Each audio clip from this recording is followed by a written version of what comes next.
Good morning students. Today I will teach you Science chapter 17. इससे पहले 16 chapter तक हमारा वर्क कंप्लीट हो चुका है। आई होप सभी ने नोटबुक में अच्छे से वर्क किया होगा।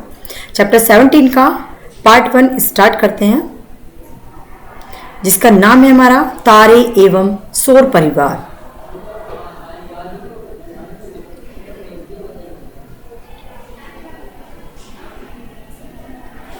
गर्मियों की छुट्टियों में पहेली और बूझो अपने दादा दादी के गांव गए। रात्रि का भोजन करने के बाद वे घर की छत पर गए। उस दिन आकाश स्वच्छ था, बादल नहीं थे। वे आकाश में अत्यधिक संख्या में चमकीले तारे देखकर आश्चर्यचकित हो उठे। अपने शहर में उन्होंने ऐसा सुंदर दृश्य इससे पहले कभी नहीं देखा था। पहेली ये जानना चाहती थी कि बड़े शहरों के आकाश से गांव का आकाश इतना भिन्न क्यों है। उसके दादाजी ने यह स्पष्ट किया कि चमकीले प्रकाश, धुएं तथा धूल के कारण बड़े शहरों में तो स्वच्छ आकाश विरले ही दिखाई देते हैं। उन्होंने रात्रि के आकाश में कुछ आकाशीय पिंडों की पहचान कर उनसे संबंधित उन्हें कुछ स्टोरी सुनाई। रात्रि के आकाश का अवलोकन करना इतना आकर्षक वही हो सकता है जहां वातावरण स्वच्छ हो और चमकीला प्रकाश न हो। किसी स्वच्छ अंधेरी रात्रि में आकाश की ओर दृष्टि डालिए, आपको समस्त आकाश में बिंदुओं के समान असंख्य तारे दिखाई देंगे, जिनमें कुछ बहुत चमकीले और कुछ अपेक्षाकृत मंद होंगे। इनका सावधानी पूर्वक परीक्षण कीजिएगा। खगोलीय पिंडों और उनसे संबंधित परिघटनाओं के अध्ययन में को खगोलकी कहा जाता है। प्राचीन भारत में हमारे पूर्वजों ने आकाश का सुव्यवस्थित रूप में अध्ययन किया। उस काल में खगोलकी का उनका ज्ञान उन्नत था। सूर्य, तारों, चंद्रमा और ग्रहों की गति के संबंध में उनका ज्ञान सही कैलेंडर और पंचांग सृजित करने में सहायक रहा है। इनसे लोगों को अपनी दिनचर्या बनाने में सहायता मिलती है। कैलेंडर और पंचांगों से लोगों को फसलों के चुनाव, उनकी बुवाई के समय की जलवायु और वर्षा के पैटर्न की समझ में बढ़ोतरी हुई तथा इस प्रकार के मौसम और पर्वों की तिथियां भी निश्चित हो गई। इस अध्याय में हम आकाशीय पिंडों का अवलोकन और उनके बारे में जानेंगे। तो सबसे पहले इंपॉर्टेंट है हमारा 17.1 पर चंद्रमा। एक्टिविटी 17.1, रात्रि में चंद्रमा का प्रतिदिन प्रेक्षण कीजिए। यदि संभव हो तो एक पूर्णिमा से दूसरी पूर्णिमा तक अपनी नोटबुक में हर रात्रि को चंद्रमा की रूपरेखा खींचिए तथा पूर्णिमा के दिन से व्यतीत दिनों की संख्या को भी नोट कीजिए। प्रतिदिन यह भी नोट कीजिए कि आकाश के किस भाग, पूर्व तथा पश्चिम में चंद्रमा दिखाई दिया है। क्या चंद्रमा की आकृति में प्रतिदिन परिवर्तन होता है? क्या ऐसा भी दिन है जब चंद्रमा की आकृति पूर्णतः गोल प्रतीत होती है? क्या ऐसे भी दिन है जब स्वच्छ आकाश होने पर भी चंद्रमा को नहीं देखा जा सकता है? उस दिन को जब चंद्रमा की पूर्ण चंद्रिका दिखाई देती है उसको हम पूर्णिमा कहते हैं, जब चांद पूरा गोल दिखाई देता है। इसके बाद प्रत्येक रात्रि को चंद्रमा का चमकीला भाग घटता जाता है। जब घटता जाता है 15 दिन चंद्रमा दिखाई नहीं पड़ता है। इस दिन को हम कहते हैं अमावस्या का नाम दिया जाता है। अगले दिन फिर चंद्रमा का एक छोटा सा भाग आकाश में दिखाई देता है, उसे हम कहते हैं बालचंद्र। इसके पश्चात फिर प्रतिदिन चंद्रमा बड़ा होता जाता है। 15वें दिन फिर एक बार एक चंद्रमा पूरा दृश्य दिखाई देता है, फिर से हमारी पूर्णिमा आ जाती है। तो पूरे महीने तक दिखाई देने वाली चंद्रमा की प्रदीप्त भाग की विभिन्न आकृतियों को चंद्रमा की कलाएं कहते हैं। चंद्रमा की कलाओं की हमारे सामाजिक जीवन में महत्वपूर्ण भूमिका है। भारत में लगभग सभी पर्वों को चंद्रमा की कलाओं के अनुसार मनाया जाता है। उदाहरण के लिए दीपावली को अमावस्या पर मनाया जाता है। बुद्ध पूर्णिमा और गुरु नानक जयंती पूर्णिमा पर मनाई जाती है। महाशिवरात्रि को कृष्ण पक्ष की त्रयोदशी को मनाया जाता है। बालचंद्र शुक्ल पक्ष की ये चैप्टर और ये पैरा आपके लिए बहुत इंपॉर्टेंट है। जो चंद्रमा की कलाएं हैं वे हमारे सामाजिक जीवन पर बहुत प्रभाव डालती हैं। भारत में लगभग सभी पर्वों को चंद्रमा के अकॉर्डिंग मनाया जाता है, जैसे दीपावली अमावस्या पर, बुद्ध पूर्णिमा गुरु नानक जयंती पूर्णिमा पर मनाते हैं, महाशिवरात्रि कृष्ण पक्ष की त्रयोदशी के दिन मनाया जाता है, बालचंद्र शुक्ल पक्ष की प्रतिमा के दर्शन के अगले दिन ईद उल फितर मनाई जाती है।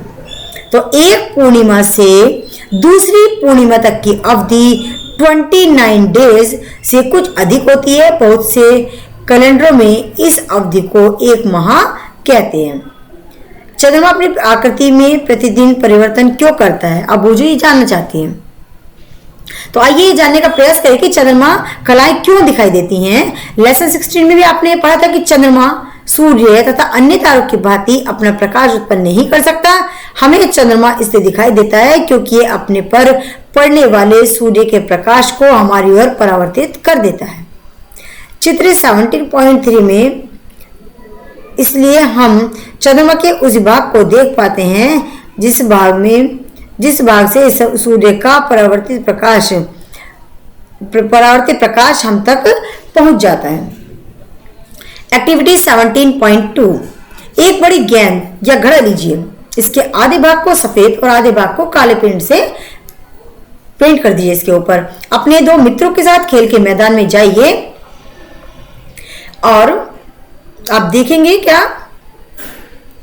खेल के मैदान में जाइए। मैदान में लगभग 2 मीटर त्रिज्या का वृत्त खींचिए। चित्र 17.4 में दर्शाए अनुसार इस वृत्त को 8 बराबर भागों में बांटिए। वृत्त के केंद्र पर खड़े होइए। अपने मित्र से गेंद को पकड़कर वृत्त के विभिन्न बिंदुओं पर खड़े होने को कहिए। उससे कहिए कि वह घड़े के सफेद भाग को सदैव सूर्य के सामने रखें। तो आप इस क्रियाकलाप को प्रातःकाल के समय कर रहे हैं तो गेंद के सफेद भाग को पूर्व दिशा में रखना चाहिए। यदि आप इस क्रियाकलाप को सायंकाल के समय कर रहे हैं तो गेंद के सफेद भाग को पश्चिम दिशा में रखना चाहिए। प्रत्येक प्रकरण में सफेद तथा काले भागों को विभाजित करने वाली रेखा ऊर्ध्वाधर होनी चाहिए।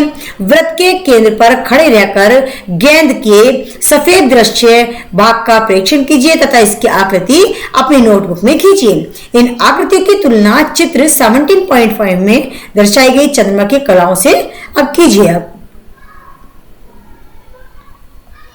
याद रखिए, चंद्रमा पृथ्वी की परिक्रमा करता है। पृथ्वी चंद्रमा से ही सूर्य की परिक्रमा करती है।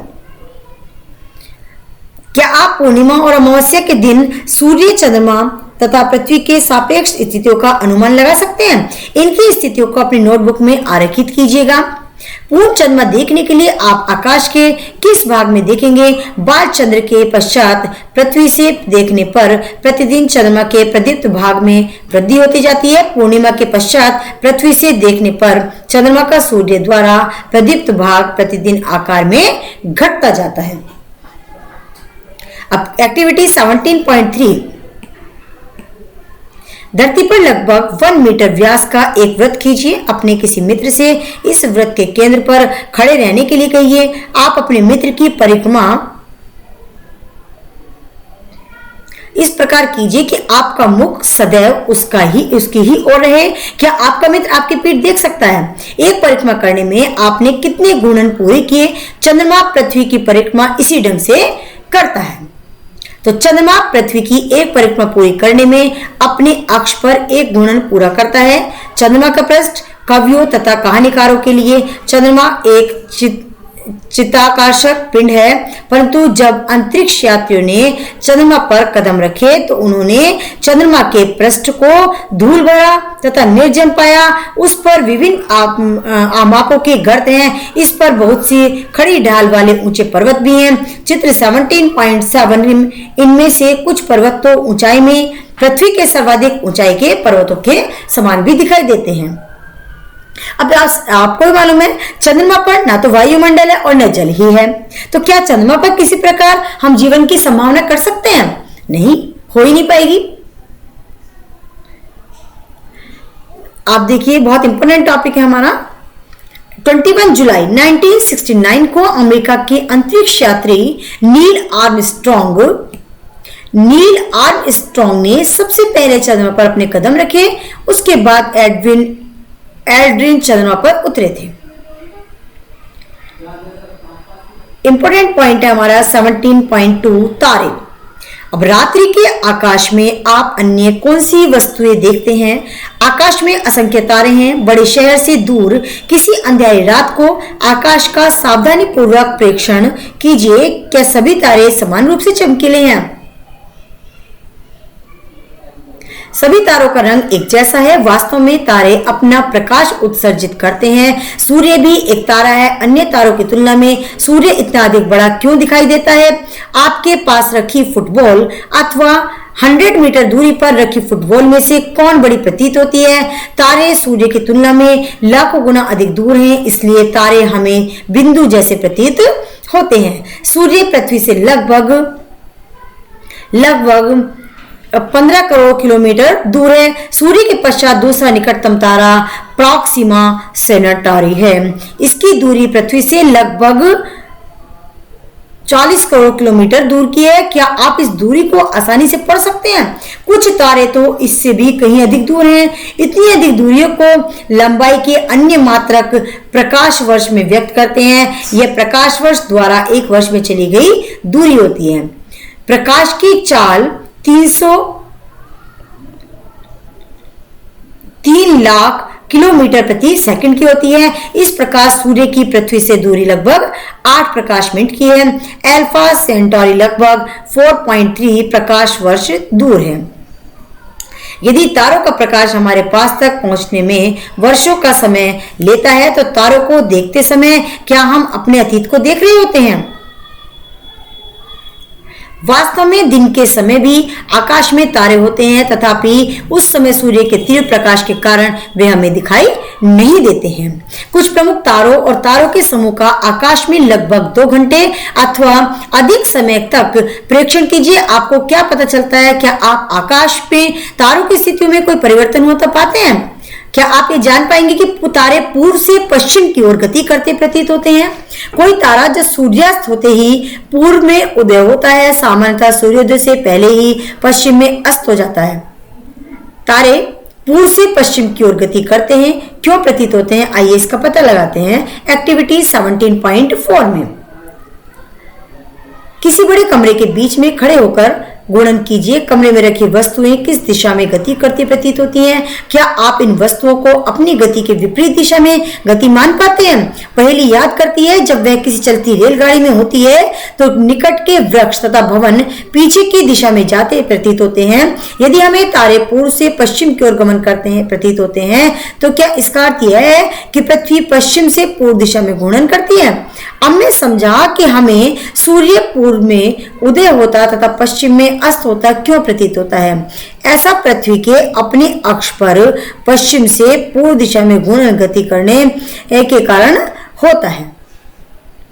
स्टूडेंट, आज की इस वीडियो में आपके इस चैप्टर को यहीं स्टॉप करते हैं। आएगा चैप्टर नेक्स्ट वीडियो में करेंगे। तब तक आपको अच्छे से वीडियो को वॉच करना है, बुक से रीड करना है। Thank you everyone.